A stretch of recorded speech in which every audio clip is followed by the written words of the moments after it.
business. Week 3 of Supreme. How many of you guys who's been here all 3 weeks? Come on, make some noise right now. Come on. Awesome. Man, you guys get 3 gold stars. All right, good job to you.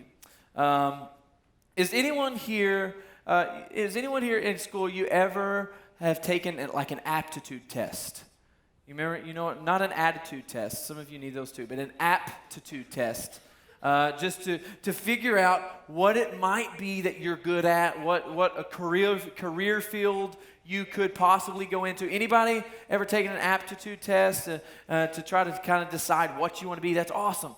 I remember specifically in the 6th grade, we had a lot of these aptitude tests to try to help us decide what we wanted to be when we were older, kind of help us begin to map out our lives and maybe decide on some possible career paths for our lives. And I just remember there were so many things that we take these tests and like, do you like this? Do you like this? Do you like sitting in one spot? Do you like moving around? Do you like, are you good with your hands? Or are you good with are you creative? Or do you like tasks? So all these different questions kind of trying to figure out who I am, what I'm meant to do, and all this kind of stuff. Pastor was not on any of my aptitude tests.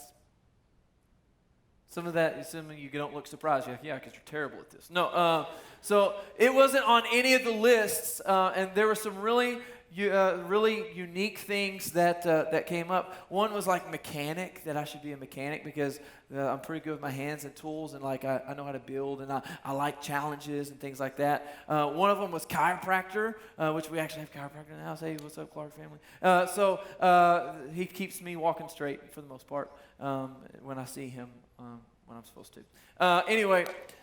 Yes, he's looking at me with a very scolding look like, hey, you're due right now. So that was one of the things, and I was just like, oh, that could be kind of fun, like get to go put people in like figure 4 and crack them and stuff. But so there were lots of different things. But I remember being a 6th grader, so I was about 12 years old, and feeling an incredible amount of pressure to know exactly what I was supposed to do with my life. Anybody besides you? Like, he's like, oh my gosh, like, I haven't even got my first armpit hair yet, and I'm supposed to tell you what I'm going to do with my life? Like, that's the way that I felt.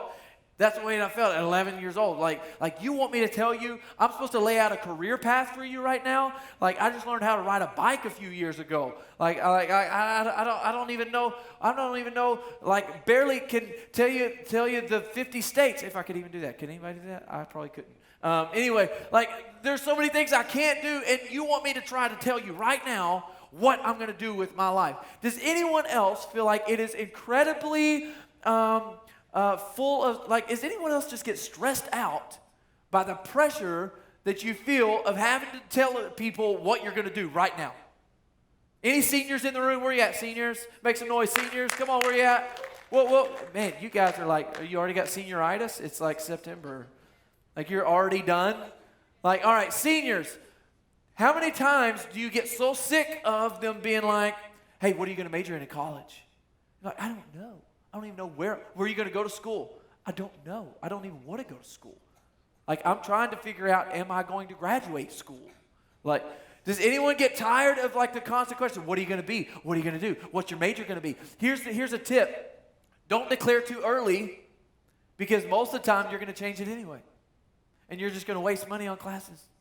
Because like it's an incredible percentage of people, they take all these classes, and then about halfway through, they figure out who they actually are, and they're like, I don't want to do that after all. And so they switch it up. So, but I think it's because we put so much pressure to make people decide right now what you want to do. And that's crazy to me. That's crazy to think this is like I have one path for my life, and if I don't hit it, I'm a failure. That's crazy. Have you ever thought, like, you remember in kindergarten, they asked you in kindergarten, like, what do you want to be when you grow up? And like every kid wanted to be either an NFL player, NBA player, or an astronaut. Or a vet. Or my favorite was like marine biologist. Because we watched like Free Willy one time, and we're like, yeah, I'm going to do that. So like every kid had this big dream. I'm going to do this, or I'm going to do this, or I'm going to do this. And y'all remember that as kindergartners, they're asking us. My question is, And here's my tension. I don't think anyone as a kindergartner or at any stage in their life was like, you know what? I think I would like to be bankrupt. Someday when I get older, it would be really cool if I could be addicted to crack. Like no kindergartner has written that, and maybe some of you have, I don't know. Like I don't know a single kid in their life that was like, man,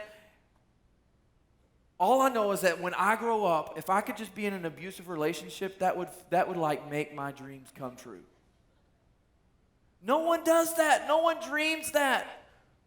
No one thinks about that. No one goes, man, I hope my life is a failure. I hope that I don't have a job. I hope I get fired. Like, I hope I'm homeless. That would be sweet, man. Like, was that anybody's dream? No. So my tension is, the reality is that we typically start our lives with normal dreams. Like, man, I want a family, and I'd like to have a job, and I'd like to have some measure of success. Little money, might like to travel a little bit, take some vacations, live a good life, have cute kids. Like that's typically our desires. It's typically our plans. So how is it that people get from a kindergartner with these wholesome plans? My brother, his was the best. He wanted to be Santa Claus when he grew up. That's special. Talk about disappointment. So how do we go from like these little kids with these awesome plans of grandeur and career paths and vacations and money, and how did those kindergartners become the broke, addicted, abused, homeless? What happens? What happens in people's life where they move from this dream of God's plan and like this great plan for their life into somehow ending up, because no one really steers their life that direction on purpose. So what happens? How do you go from big dream kindergartner to big despair 50-year-old? No one goes into their life planning that out. But so often it happens. So the real question for us is, so how do we avoid those pitfalls? How do you make sure that your life doesn't end up in despair? How do you make sure that your life doesn't end in destruction? How many of you have a dream? How many of you have a plan for your life? Like there's things you would like to accomplish.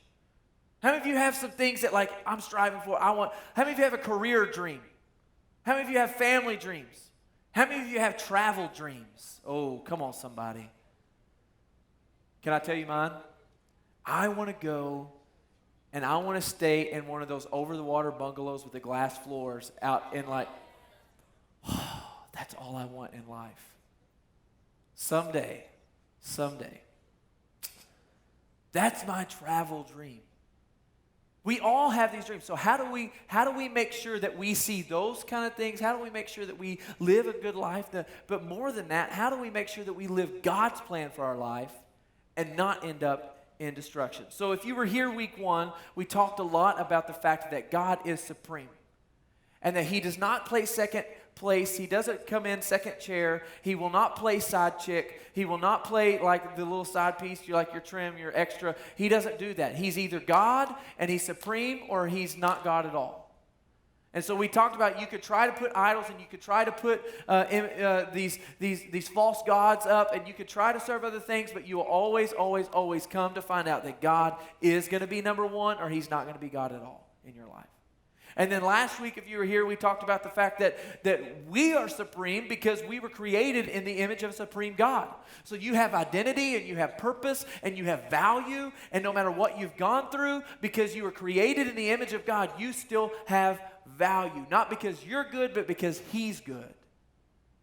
And so one of the ways that if we can get this inside of us, if we can ever get to the place where we realize and really sink down deep in our heart that God is in control, God is supreme, that we were created for supreme lives and not for subpar lives. And then the last key that I want to talk to you about today is for you to understand and really know that God has a supreme will for your life. You were not only were you created in His image, but you were created on purpose. He wanted you, and He planned out your life. Now, you may look at your life right now and go, well, this is not a good plan, God. Like, you kind of messed some stuff up. Can I tell you that there's still hope? Because I love, one of my favorite scripture in God's word is that He's making all things work together for the good of those that love the Lord and are called according to His purpose. All things. That's the good, the bad, the ugly, the hurtful, the unseen, the things that I saw coming and the things that just knocked me broadside. All of those things are working for my good because I love the Lord and I'm called according to His purpose, meaning that I was created with purpose. Look at your neighbor and say, you have purpose. But here's the issue. The issue is I think that sometimes we misconstrue who God is and what His role is in our life. We like to say that God is more of a life coach than He is a Lord. Anybody know what a life coach is? Somebody's like, yes, I need a life coach. No, you're in the 6th grade. You don't need a life coach. You need to do your homework. Like, that's what you need. A life coach is someone who comes along and they're like, hey, what's your plans? Where do you want to be? Who do you want to be?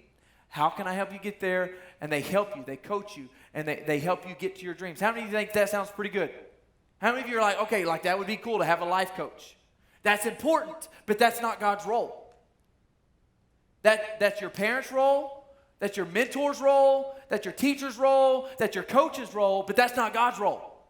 God's role is not to roll up to you and be like, hey, what you want to be? Let me make it happen for you. Let me part the Red Sea for you. Let me do this for you. I'm going to make sure that I get your life exactly how you want it. That's a life coach. That ain't God.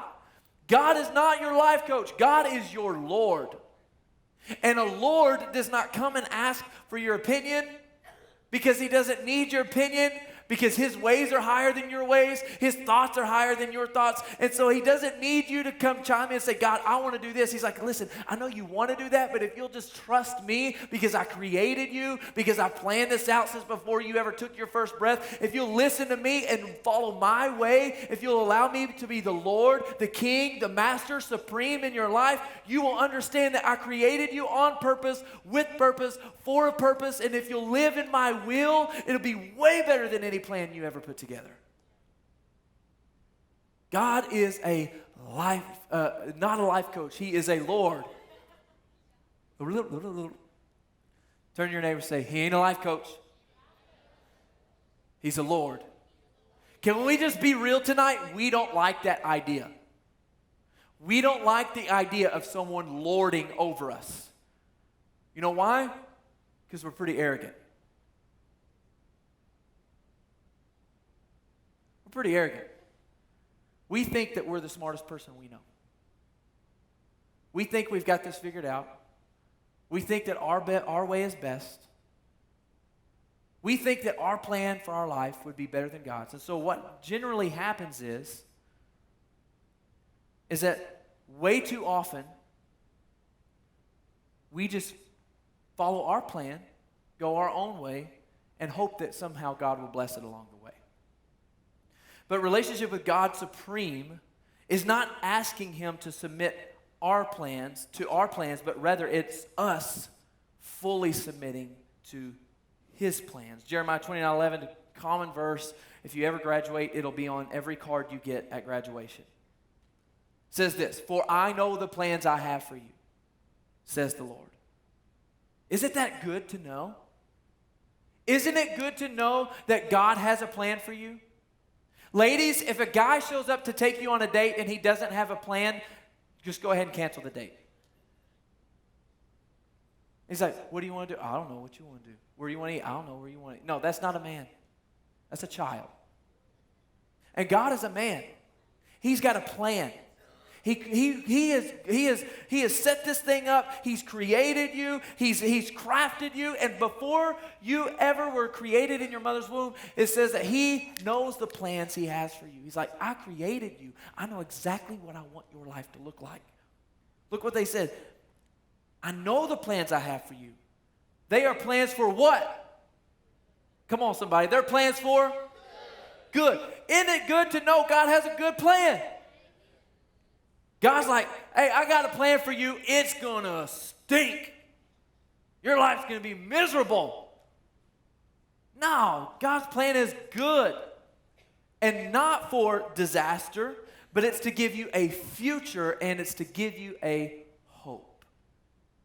God's plans for us are good. They give us future. They give us hope. But too often, we invite God to follow along and to bless our plans rather than inviting him and following him and submitting to his plan.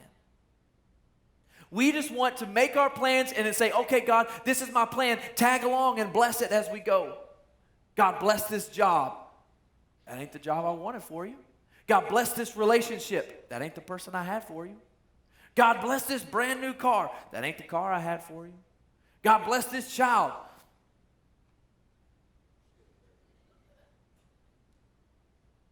God, bless this. God, help me. I'm going after this degree. I had different plans. We always want to invite him into what we're doing and just expect him to bless it. Can I tell you, your life would be so much better if instead of making plans and inviting God in, you just stop and you say, hey, God, where you want to go, I'm following. Wherever you got for me, whatever you want for my life, you lead, I'll follow. There's a man in the Bible in the Old Testament by the name of Samson. Samson's a pretty interesting character. Anybody know what Samson's known for? Everyone says his hair. It's a strength. I mean, he had a great head of hair too. Not like mine, it's getting gray. You know why it's getting gray? Because of you. That's why. You stress me out. So here we go. Samson was known for his strength. But the reason Samson had great strength was because his mom and his dad prayed for him. And an angel came and said, I'm going to give you a son. And I've got a great plan for his life. Look at your neighbor and say, God's got a great plan for your life. Come on, tell him. Touch him on the shoulder and say, God's got a great plan for your life. He said, I got a great plan for Samson. He's going to be a hero. He's going to help the people of God. I've got something for him.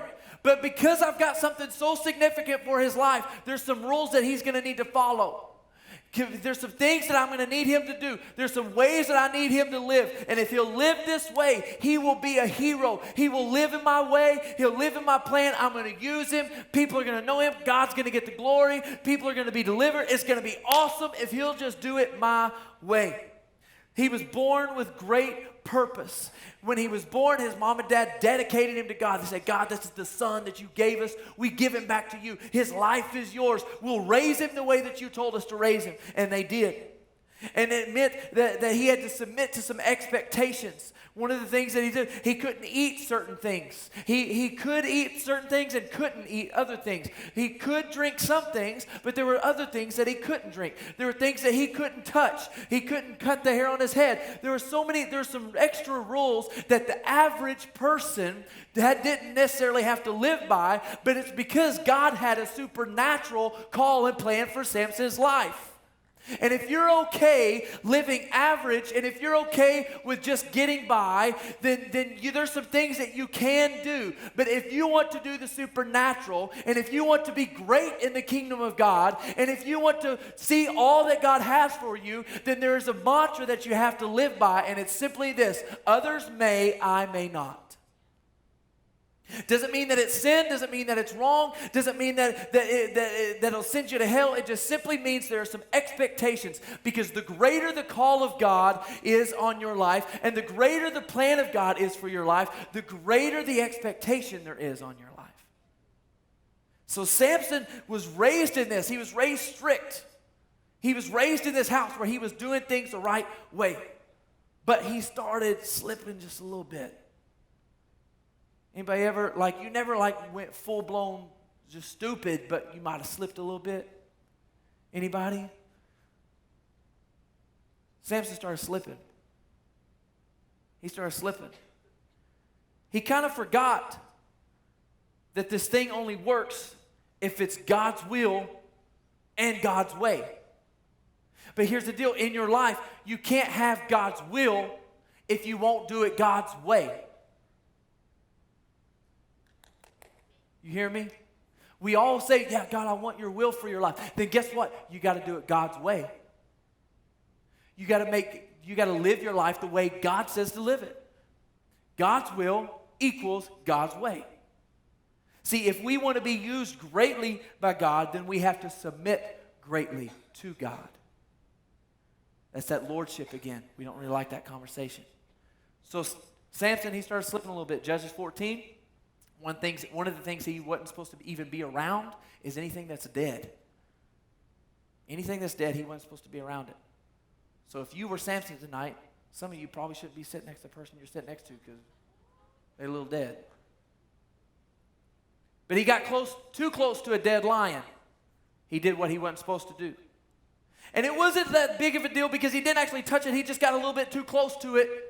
And he allowed himself, he's like, it's not that big of a deal. I still got my strength. God still uses me. It's okay. It's just a small compromise. I'm going to be all right. But then he actually is like, but there's a honeycomb inside that dead lion. And it looks pretty delicious. So he bent down and he reached down. He touched the dead carcass, pulled the honey out, and had a sweet treat. Because the first step towards sin is always like kind of the small one. But if you'll notice in life, the small compromises are typically a pretty slippery slope. And you'll take that first step and you're like, that didn't hurt that bad. Or I didn't get in trouble. Nothing really happened. It didn't really affect me. It didn't really affect my relationship with God. And so we go a little deeper. Well, then, a little later, he killed 30 men. All in the power of God. Like God was using him greatly. Killed 30 men. But guess what he did? He touched their bodies. He took their clothes. He took the stuff that they had. So once again, he touched something that was dead. He wasn't supposed to. So it went from getting close to it to then he touched it. Then he touched 30 of them. Getting a little worse as we go. Then it says you're not supposed to drink anything. And if you look in Judges 14, he ended up drinking wine that God had told him, you're not supposed to have any kind of strong drink or wine. Anything from the vine, no fruit from the vine. So he took another step. Then later, Judges 15, he touches another dead body. Then in Judges 15, again, he reaches down, grabs the jawbone of a dead donkey, and kills 1,000 men with it. So he touches 1,000 men, kills 1,000 men, touches their dead bodies, and he touches the dead donkey. So it went from like just getting close to now he's touching it, and now it's just become the norm of his life.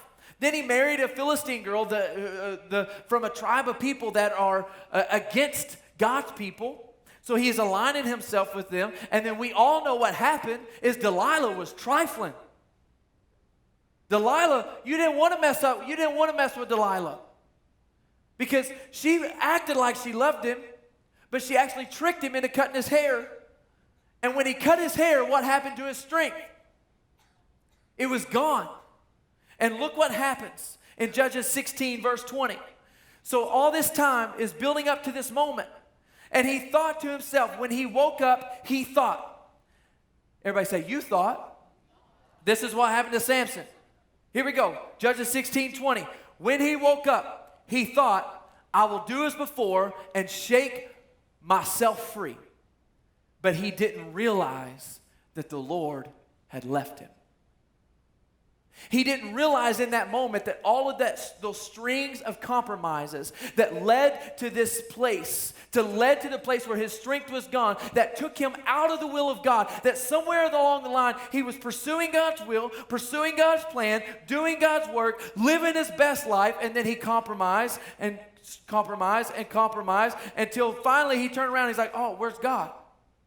Where's God? I thought he would be here like he was before. But what we don't understand is that those small compromises have big consequences over time.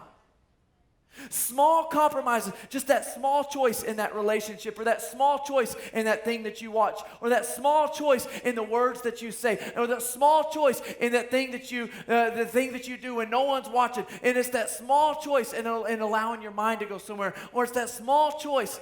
All of those seemingly small compromises add up, and they add up, and they add up, and they take you further and further and further and further from the will of God.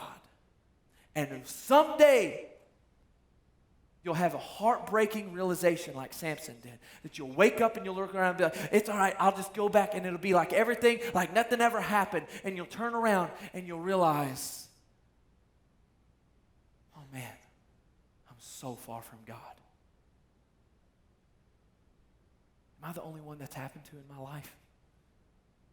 It's like I was doing so good for a little bit, and then I let this relationship, I started hanging out with this person, or I started going to this place, or I started pursuing these things, and before I know it, instead of pursuing God's will, I've pursued my own plan or my own pleasure, and I turn around and I look and realize I've strayed so far from God. Where have you left God? Where have you left him in your life? Because for most of you, there's probably a point where you and Jesus had an interaction, had a relationship. There's probably a point somewhere where things were going good and you and Jesus you were doing all right. And somewhere along the way, through compromise after compromise, after it's not that bad, or I can get by with it, and it's not hurting me, and no one knows, we end up in a place we never thought we'd be. Can I tell you this tonight? Sin will take you further than you ever want to go, and it'll leave you there longer than you ever want to stay.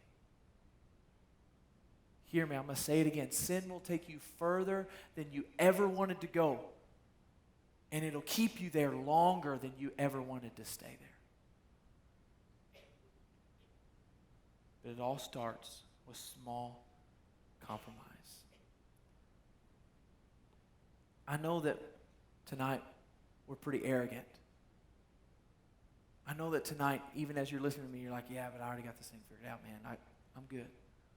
Can I just tell you what Proverbs says? The book happens to be written by the wisest man that ever walked the planet, so maybe it's something we should listen to. Proverbs 14 says, there is a path before each person that seems right, but it ends in death. There's a path in front of every single one of you, and you can look at it, you can look at that relationship, you can look at that job opportunity, you can look at that career path, you can look at that thing, you can look at that opportunity in your life, you can look at those things, you go, man, this seems right, this seems good. But if it's not God's will, if it's not his plan, you will end in destruction. See, here's the deal. It's like that kindergarten kid that we talked about. No one signs up in kindergarten to be broken, addicted, messed up. But so many times, they end up that way. And they do it because they took a path that at one time it seemed right to them. It had the right people. It had the right feelings. It gave them the right emotions. It gave them the right opportunities. And it looked to them like this could be a good thing for my life. It's fun. It's awesome. I can make more money. I can do this. I can do that. These people like me. I found a place. It looks good. And so many times, you'll get there and you'll turn around and you'll go, I don't know how I got here. This way seemed good. But somewhere along the way, I've left God in the dust. And you'll find yourself in death and destruction. I'm not saying that to scare you. I'm saying that as a warning. See the signs. See the warning in your life found in God's word. Because here's the deal. God has a plan for you. Tap your neighbor and say, God's got a plan for you. He's got a plan for you. It's a good one. And if you will allow God's plan, thank you, Drake. If you'll allow God's plan to be the supreme plan in your life, if you'll allow God's plan to be the supreme plan in your life, what you'll find is a faithful, loving God that has planned it all out for your good, for your future, for your hope. Now, does that mean that you're never going to stray, that you're never going to make a mistake, and that you're never going to compromise, and no, absolutely not. Because it's not about your perfection, it's about your direction. It's not about that you live this life perfect and that you never mess up and you never slip and you never fall, because this is a race, it's not a ladder. We're not climbing, and then we trip and fall and plummet to the bottom. No, we're running a race, and if you trip and fall, you get up, you dust yourself off, and you keep going. It's about direction. Are you trying? Are you going the same direction as God? Trip and fall and stumble, it's going to happen. You don't have to be perfect. Just keep moving. Keep taking next steps, as we call it around here. Keep taking next steps towards the plan of God for your life. So check it out. Band, you can come.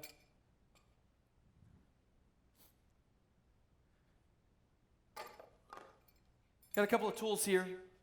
I've got a 2x4. Told you I was good with tools earlier, right? I got a 2x4. It's got a screw in it. I've got a pipe wrench. And I've got a drill. Now, which tool should I use to take the screw out of the 2x4? Who said pipe wrench? Raise your hand. You would have failed the aptitude test. This is a pipe wrench. And here's the deal. In our lives, what happens is we try so hard to make stuff work. God, I'm so frustrated.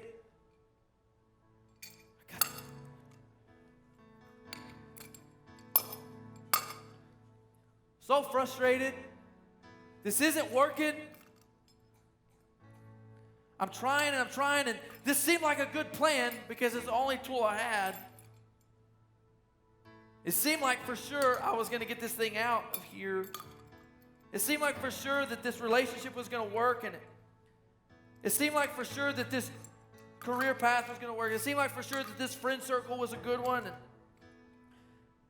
the more I mess with it, it's like not only is it not working, but it's tearing stuff up. It's ruining it. Here's the deal. The creator, Milwaukee, free commercial, Milwaukee, sponsor me. Milwaukee created this tool to do a completely different thing. The creator of this tool did not intend for this tool to unscrew screws out of wood. That's not what this was created for. And so if you try to use this thing to do something it was not created to do, all you're going to find is frustration and brokenness and jacked up situations. You're going to make things worse than they were before. Why? Because this was not created for this. And in your life, if you will ever just trust the creator that designed you, that crafted you, that formed you, that gave you the gifts that you need, the talents you need, the intellect you need, that will put you with the friends that you need, that will give you the tools that you need, because he created you for a specific work. And if you will ever allow yourself to do what God created you to do, you will find that it's really easy, and you will find that life just works because all of a sudden you're living in the supreme will of the creator for your life. Quit living frustrated, trying to make things work that aren't working. Quit being disappointed when things fail all the time, because what you're trying to do is operate outside of what you were created for. You were created for relationship with God. And when you make Him supreme in your life, and when you live in the image in which He created you, and when you begin to live in the will of God for your life, you will find that this life is so much better. Because His plans for you are good. To give you a hope, to give you a future. Not for you to sit here and spin your wheels and be frustrated all the time, trying to do it your own way. Stand your feet all across the room tonight.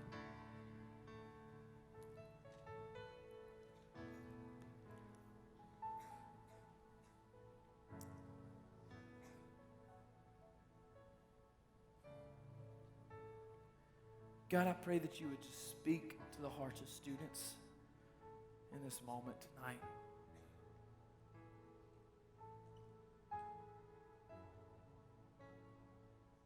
God, for every student that maybe has found themselves drifted away from you,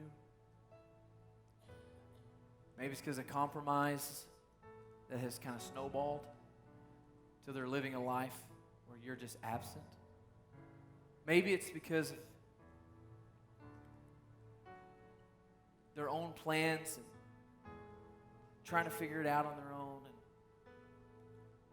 maybe inviting you along but not really submitting and giving you control and lordship and allowing you to be supreme. Regardless of how we got to the places we're in right now, tonight, God, in this room, I ask for an atmosphere of repentance where we turn from the way that we've been doing things. And I ask for an atmosphere of submission where we just stop and we say, okay, God, you created me. You know what's best for me. I'm just going to let you have your way in my life. You lead, and I'll follow.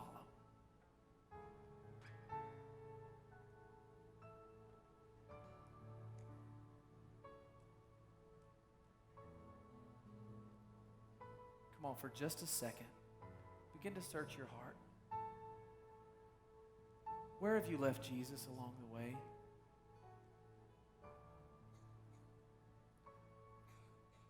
Where's the spots that you've compromised? And it seemed like a small thing at the moment. But if you're honest tonight, you look around, you realize, man, I thought I was right there, and he's nowhere to be found. What are the frustrations and tension points in your life where you're finding brokenness and pain and stress and anxiety and fear because you're trying to live a life outside of the plan and the design of a creator?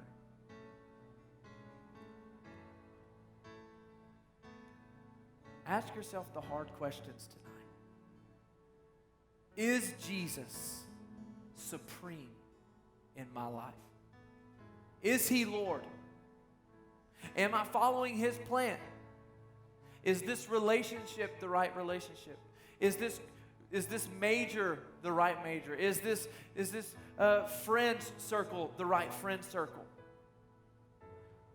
Are these seniors getting ready to graduate, is this the right college? Is this the right choice? Is this the right job? Or have we begun to live our lives in a way that says, I got this, God. You just come along, and if you can kind of be my life coach and coach me along, that'd be good. Where are you in your relationship with Jesus? Is he supreme? Is he in control? Is he Lord over every area?